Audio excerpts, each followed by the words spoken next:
Assalamualaikum warahmatullahi wabarakatuh. Saya Nur Ahmad Bagas Al-Falah dari kelas 11 IPA 2. Di sini saya mau menjelaskan bagian-bagian otak dan sel saraf neutron. Yang pertama adalah otak. Otak terdiri dari 4 bagian. Yang pertama, otak besar, otak kecil, batang otak, dan diencephalon yang berada di tengah otak. Yang pertama yang kita jelaskan adalah otak besar. Di dalam otak besar mengandung sel-sel yang berperan menyampaikan informasi antara otak dan saraf tulang belakang.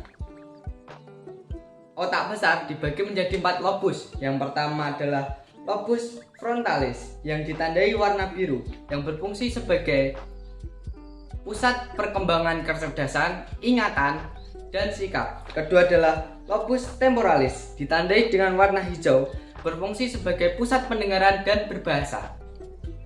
Yang ketiga ada lobus parietalis berwarna kuning, berfungsi sebagai pusat mengatur kerja kulit dan otot. Yang terakhir ada lobus occipitalis yang berfungsi sebagai pusat penglihatan. Di bawah otak besar adalah yang kedua otak kecil atau juga bisa disebut cerebellum. Cerebellum berperan dalam mengendalikan pergerakan, menjaga keseimbangan, dan mengatur posisi dan koordinasi otot. Selanjutnya ada batang otak. Gambar yang lebih jelas ada di sebelah sini. Di sini gambar yang lebih jelas dari batang otak dan memiliki beberapa bagian. Yang pertama adalah pons yang merupakan bagian terbesar di batang otak dan berfungsi menghantarkan informasi sensori ke otak.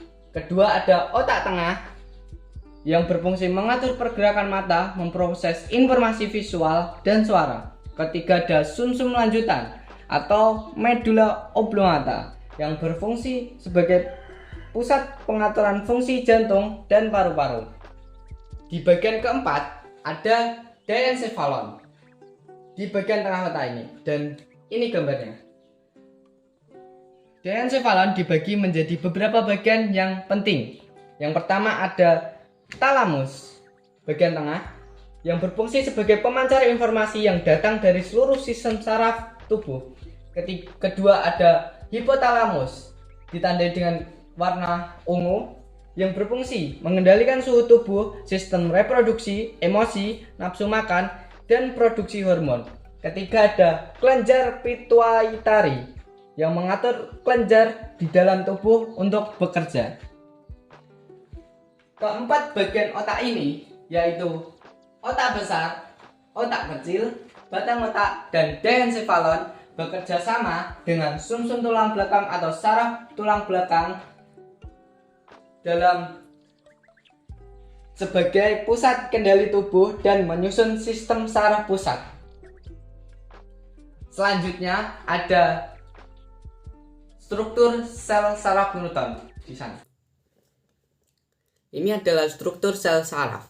Sel saraf merupakan satuan kerja utama dari sistem yang menghantarkan impuls listrik yang terbentuk akibat adanya suatu rangsangan. Jutaan sel saraf ini membentuk sistem saraf manusia. Struktur dan bagian sel saraf ini memiliki fungsinya masing-masing agar sel saraf atau neuron ini dapat bekerja secara maksimal. Bagian yang pertama adalah dendrit. Dendrit menyerupai akar dan merupakan percabangan dari badan sel yang berfungsi untuk menerima atau menghantarkan rangsangan ke badan sel. Kemudian pada sel saraf mempunyai nukleus dan badan sel. Badan sel merupakan bagian terbesar pada sel saraf yang mengandung banyak komponen penting.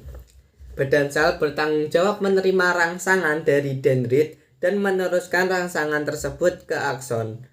Kemudian ada inti sel atau nukleus yang berfungsi mengenali informasi yang diterima dan meneruskannya. Kemudian sel saraf juga memiliki akson yang berperan dalam menghantarkan impuls dari badan sel menuju efektor.